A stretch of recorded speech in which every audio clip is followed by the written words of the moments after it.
कहीं ना कहीं हमारी भी आवाज़ दबाई जा रही है। तो पहले तो वहाँ पे यूनिवर्सिटी बनाने की ज़रूरत है। पहले आप अपने सारे स्टूडेंट्स को पढ़ाइए, उस लेवल का करिए कि आप उस लेवल का क्वेश्चन पूछ पाए। तो बात वो है कि वो इट इज़ नॉट फिजिबल क्यों कह रहे हैं, इसके लिए हमें सुप्रीम कोर्ट जाना पड़ा। 10th स्टैंडर्ड का होना चाहिए, लेकिन वहाँ पर 11-12 IIT और कैट लेवल का पूछा जा रहा है। अरे सख्त किस लिए है भाई? डेमोक्रेटिक वेलफेयर स्टेट में सख्त होने का मतलब क्या है?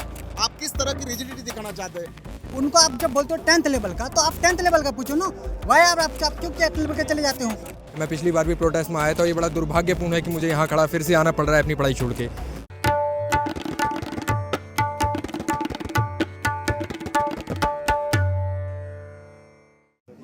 आपने अगर सीरीज़ बड़ी पॉपुलर है अमेज़न प्राइम पे, उसका नाम है एस्पिरेंट्स।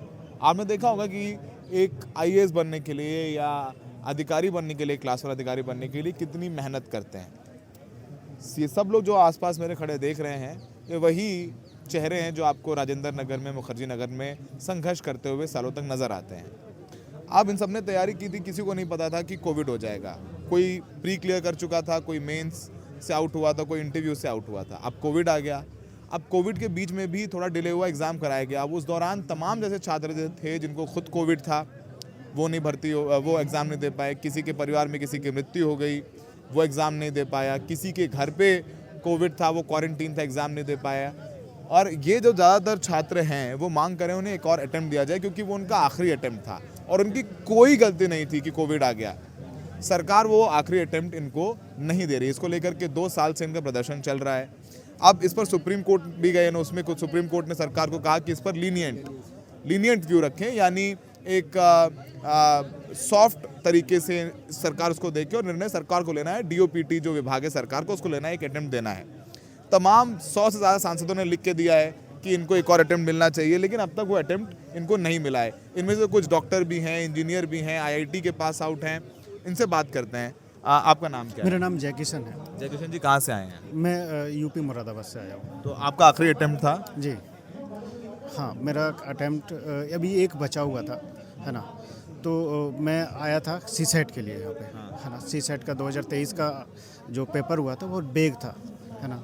तो उसमें जो इनका जो स्टैट्यूटरी गाइडलाइन है, उसमें इन्होंने लिखा हुआ था कि 10th लेवल का सिलेबस हम पूछेंगे।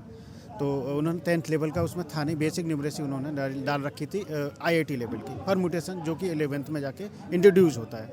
वो उनके क्वेश्चन पड़े हुए थे। और दूसरा था कि 10th लेवल में अब ये बहुत सारे सवाल उठ रहे हैं कि 10th लेवल का है तो आपको प्रॉब्लम क्या है, लेकिन उसमें ये मेंशन नहीं है कि 10th लेवल का है तो UP बोर्ड का है या किसी स्टेट बोर्ड या अदर ICSE बोर्ड या CBSE बोर्ड। हिंदी मीडियम वालों की काफ़ी तकलीफ हो रही है। हाँ, ये सारी बहुत सारी तकलीफें हो रही हैं। तो अभी ये क्या था कि कोविड वाले और ये CSET वाले जो साथ में थे, उन्होंने कहा कि एक सरकार को आवाज़ सुनाने के लिए कुछ हम कंपनसेट मांगते हैं सरकार से, क्योंकि 2023 में बहुत लोगों के अटैम्प्ट CSET की वजह से भी समाप्त हुए हैं। और कोविड वाले पहले से 2 साल से एक आंदोलन कर रहे हैं, उनका केस भी चल रहा है। 3 केस में सरकार को बोला गया है कि आप एक नम्र स्वभाव इनके प्रति रखिए, कुछ सोचिए। तो ये बहुत सारी चीज़ें सरकार से बोली गई है, हाँ, लेकिन अभी हुआ नहीं है कुछ भी। आपका नाम बताइए। बलवंत कुमार हमारा नाम हुआ। आप कहाँ से हैं? मैं फ़िलहाल तो दिल्ली से हूँ, बट मैं वैसे औरंगाबाद बिहार का हूँ। तैयारी करी, आपका भी आखिरी अटैम्प्ट था, कोविड में नहीं दे पाया? हाँ, मेरा लास्ट 2021 में मैंने मेंस दिया था UPSC का। मैं 20 निकाला था आपने? मैंने 2 बार मेंस लिखा और एक बार CSET के चलते मेरा मतलब 2 बार मैंने UPSC का मेंस दिया। और हुआ ऐसा कि 2021 में कोविड के बाद सभी लोग इम्पैक्टेड थे उसमें।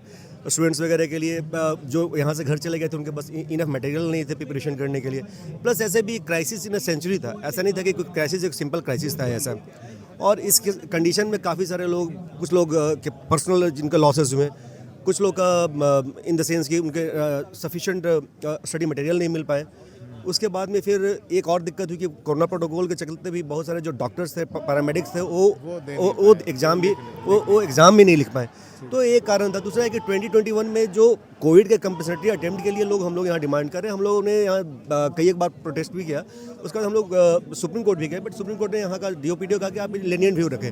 हाउएवर जो गवर्नमेंट है, बहुत सारे जैसे आप देखेंगे कि UPSC जो कंपनसेटरी अटेम्प्ट में एज रिलैक्सेशन और अटेम्प्ट रिलैक्सेशन का जो बात होता है, करीब 17 स्टेट्स दे चुकी है, जिसमें BJP रूल्ड स्टेट्स भी हैं। तो आप अगर ये देखेंगे कि BJP इसमें जैसे उत्तराखंड आपका है, आपका फिर 17 टोटल स्टेट दे चुके हैं। अभी मेडिकल जो है, मेडिकल अटेम्प्ट का भी रिलैक्सेशन किया गया है। तो अगर आप ऐसे देखेंगे तो बहुत सारे में टाइम टू टाइम रिलैक्सेशन दिया गया, बट यूपीएससी को सिर्फ नहीं दिया गया, स्टेट पीसीएस, हाँ यूपीएससी को सिर्फ नहीं दिया गया। तो हम लोग यही चाहते हैं कि यहाँ पे जो है कि जितने भी स्टूडेंट्स हैं उनको एक कंपलसरी अटेम्प्ट दिया जाए, और हम लोग सिर्फ अटेम्प्ट की मांग कर रहे हैं। हम लोग ये नहीं कह रहे हैं कि आप उसको हमेशा के लिए कंटिन्यू करें, हमेशा के लिए एक और दे दें, एक और जी ठीक है। और भी लोग हैं यहाँ पर। आपका नाम बताएं। अजिनाथ जस्ट कहाँ से आए हैं आप? मैं पुणे महाराष्ट्र से आया हूँ। आपका मैं बुलाता हूँ। हाँ नहीं, कोई नहीं बोलते रहिए। तो आपका अटेम्प्ट आखिरी था, इस बार नहीं दे पाया? 2021 में हमारा लास्ट था, कोविड की वजह से दे नहीं पाए। कोविड में आप नहीं दे पाए, आपके घर में किसी को कोविड था, क्या प्रॉब्लम हो गई थी? सर 2 मिनट सबको बुलाता हूँ पीछे। बोलिए अपने बात। हाँ ठीक। तो यहाँ पर देखिए सारे तमाम छात्र हैं जो इकट्ठे हो रहे हैं। इसमें कुछ डॉक्टर्स भी हैं, आपको नजर आएंगे।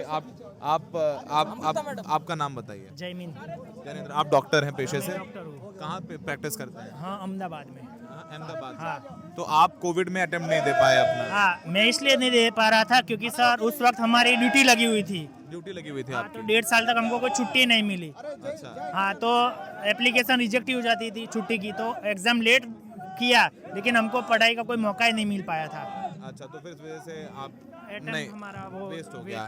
ठीक है, यानी उस समय आप जान बचा रहे थे? हाँ, वो सर ठीक है। फ्रंट लाइन वर्कर थे हम तो। फ्रंट लाइन वर्कर थे। आप बताइए, सरकार से आप लोग प्रदर्शन कर रहे हैं, मैंने करोल बाग वाला प्रदर्शन भी कवर किया था आप लोगों का।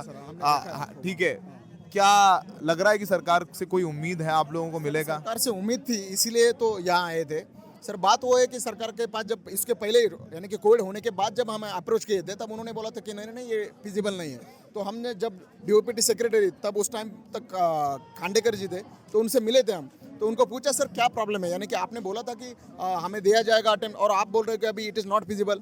तो बात वो है कि वो इट इज़ नॉट फिजिबल क्यों कह रहे हैं, इसके लिए हमें सुप्रीम कोर्ट जाना पड़ा। सुप्रीम कोर्ट में 3 केस भी हुआ, हर एक केस में सॉफ्ट कॉर्नर दे दिया गया कि show some leniency to the UPSC aspirant. आप अगर देश के 18 राज्यों को देते हैं, वहाँ के स्टेट पीसीएस एस्पिरेंट को देते हैं, एज रिलैक्सेशन देते हो, अटेम्प्ट रिलैक्सेशन देते हो, क्यों देते हो? ह्यूमैनिटेरियन ग्राउंड होता है, हमारा एक डेमोक्रेटिक वेलफेयर स्टेट है, हर एक को ह्यूमैनिटेरियन राइट असर्ट करने का अधिकार है। बात वही है कि जब यूपीएससी के छात्रों के बारे में आता है, नहीं हम सख्त है। अरे सख्त किस लिए है भाई? डेमोक्रेटिक वेलफेयर स्टेट में सख्त होने का मतलब क्या है? आप किस तरह की रिजिडिटी दिखाना चाहते हैं? इस तरह की आपको लगता है कि आप प्रदर्शन कर रहे हैं? करोल बाग में भी किया था काफी। यही होता है कि अगर हमसे बात करनी है तो हमारे साथ बात कीजिएगा। ये मतलब क्या है कि 10 बार जेल में डालोगे, मारोगे, ये क्या मतलब है? ये बिल्कुल नहीं बर्दाश्त होगा। ये 10 बार वही करते, जितेंद्र सिंह फोन करते, कॉल करते, सबको अंदर डालते, बात खत्म। ये कैसा न्याय है? हमारी बात को एड्रेस क्यों नहीं करना चाहिए? डिपार्टमेंटल स्टैंडिंग कमेटी में 112वें रिपोर्ट में 112वें रिपोर्ट में बोल दिया है कि इनको दीजिए। वहाँ रूलिंग पार्टी के एमपी भी है, कैबिनेट मिनिस्टर भी है, फिर भी नहीं दे रहे। यानी कि इनका कैसे सुने हम? ये किसकी बात सुनते हैं? क्या करेंगे आप यहाँ पर आगे प्रदर्शन करने के लिए? मुझे लगता नहीं कि बहुत ज्यादा कोई मेन स्ट्रीम मीडिया से है भी आपकी बात सुनाने के लिए। नहीं, बहुत ज्यादा लोग आ रहे हैं, बहुत लोग फोन भी कर रहे हैं, और बहुत लोगों को हम मेमोरेंडम भी सेंड कर रहे हैं। और इसके पहले कि सुनेगी सरकार? बिल्कुल इसके पहले हम रूलिंग पार्टी के जो प्रेसिडेंट है जेपी नड्डा से, उनसे भी मिले थे, तो उन्होंने भी बोल दिया था कि देखेंगे। तो एक आशा बनी है कि एटलीस्ट इलेक्शन के पहले हमारे हर एक रूलिंग पार्टी का दायित्व होता है कि अगर कोई पब्लिक की डिमांड है, छात्रों की डिमांड है, तो उनको एड्रेस करें। तो ये हमारी कोशिश है, तो हम अपनी कोशिश में लगे रहे। कोशिश में लगे हुए हैं आप लोग। ठीक है, आप कहाँ से हैं? मैं बिहार से हूँ, बक्सर से हैं। तो आपका भी नहीं दे पाए थे कोविड में एग्जाम? हाँ, मेरा 2020 में मैंने दिया था, 21, 22, 23 में मैंने दिया था। 23 में मेरा लास्ट अटेम्प्ट था, और मुझे लगा कि जो लास्ट अटेम्प्ट 2023 का था, उसमें मैथ्स के जो क्वेश्चन थे वो आउट ऑफ सिलेबस थे, जो कि मतलब मेंशन होता है सिलेबस में 10th स्टैंडर्ड का होना चाहिए, लेकिन वहाँ पर 11, 12 IIT और कैट लेवल का पूछा जा रहा है। तो आप चाहते हैं उसकी वजह से आपको एक और अटेम्प्ट देना चाहिए, क्योंकि कोविड में आप वो तैयारी नहीं कर पाए? तो एक कोविड भी हमारा मतलब है, क्योंकि कोविड क्या है, पूरा पैंडेमिक था वर्ल्ड का।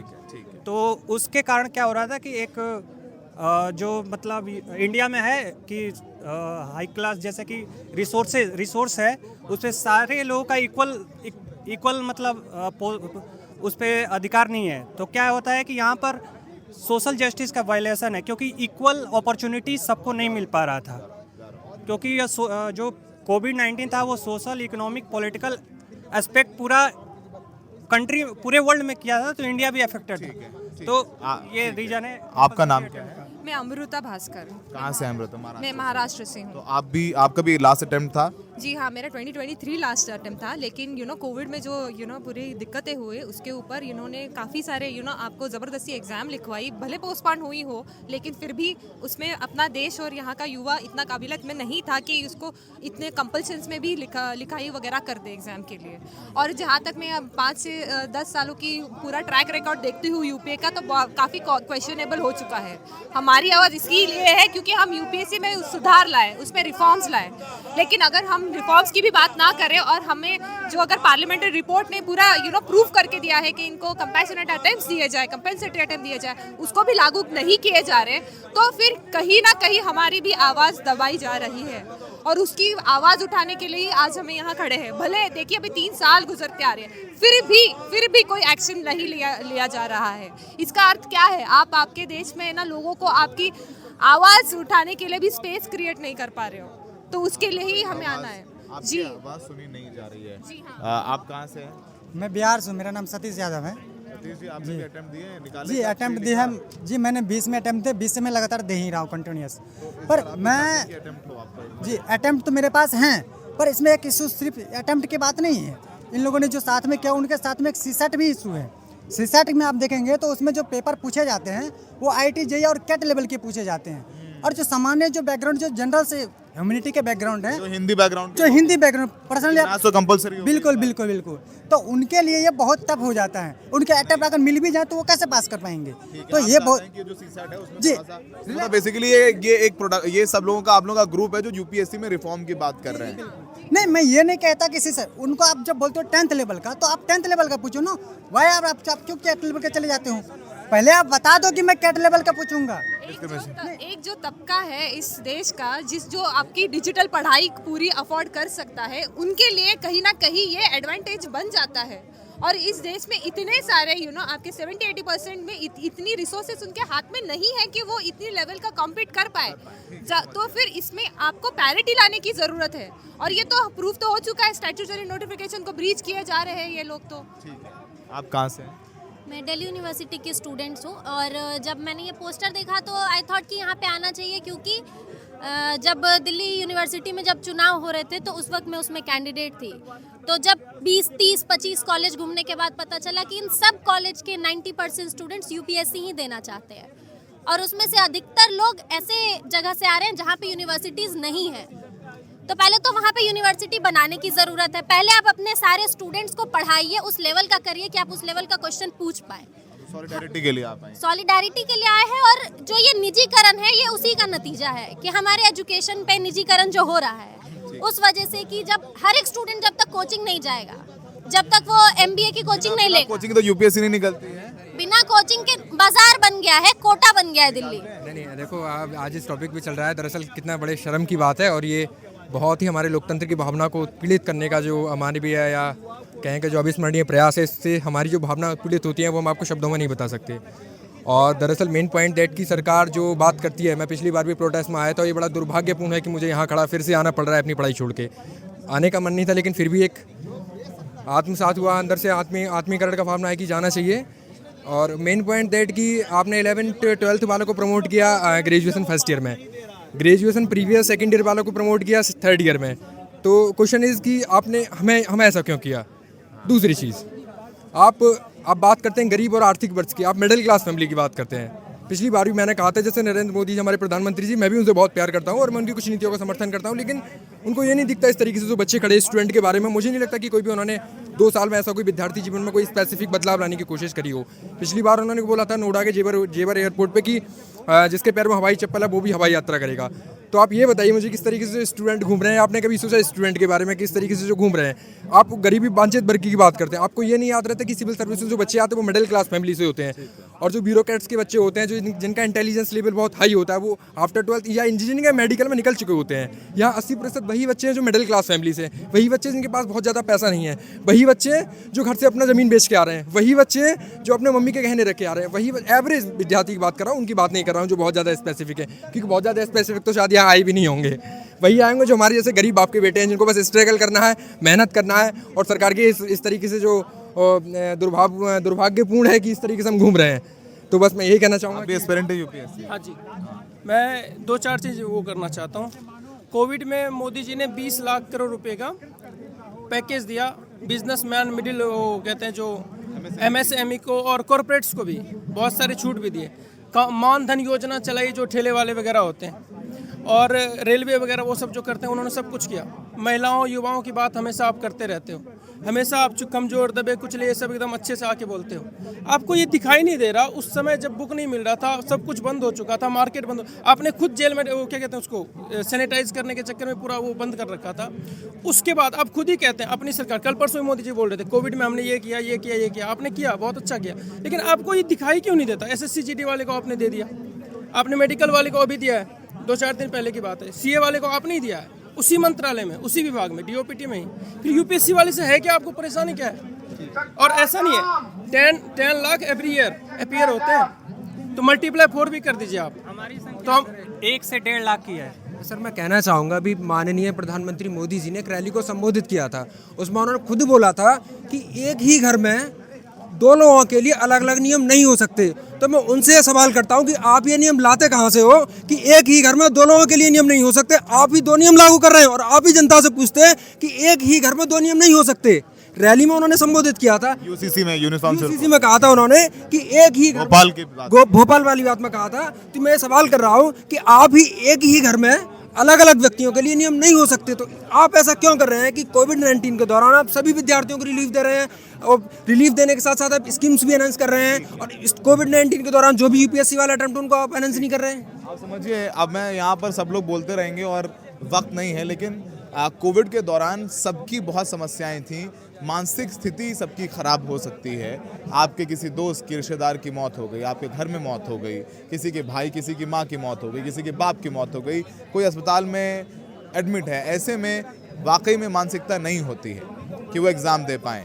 और जब 12वीं के बच्चों को 11वीं के या एक एवरेज बना करके पास किया गया, उस दौरान 10वीं के बच्चों को पास किया गया, तो फिर इनको अटेम्प्ट एक और क्यों नहीं दिया जा रहा है? दूसरी बात कि इस बार CSAT में मैथ्स कंपलसरी हो गई और हिंदी मीडियम के बच्चों के लिए बहुत मुश्किल बढ़ गई है, तो वो भी यहाँ पर आए हैं। तो फिलहाल आप समझिए कि इन सब के लिए जो ये वो लोग हैं, ये उनके बच्चे हैं जो बहुत मेहनत से अपनी पैसे इकट्ठे करके यहाँ कोचिंग करते हैं, पढ़ते हैं, और एक आध नंबर से ऊपर नीचे हो गए। बहुत लोगों ने मेंस, प्री या इंटरव्यू से भी बाहर हुए हैं, एक आध नंबर का ही ऊपर नीचे हुआ होगा, नहीं तो ये लोग जो यहाँ संघर्ष कर रहे हैं वो कहीं DM बने घूम रहे होते। तो फिलहाल सरकार को तय करना है। सुप्रीम कोर्ट कह रहे लीनियंट व्यू ले लीजिए, सांसद कह रहे हैं और कमेटी कह रही है, तो अब उम्मीद है इनको अभी तक कि DOPT इनकी सुनेगा। नहीं सुनेगा तो फिर इनके पास विकल्प भी कोई ज़्यादा बचता नहीं है। शायन असर के साथ Saurabh Shukla, the red mic के लिए।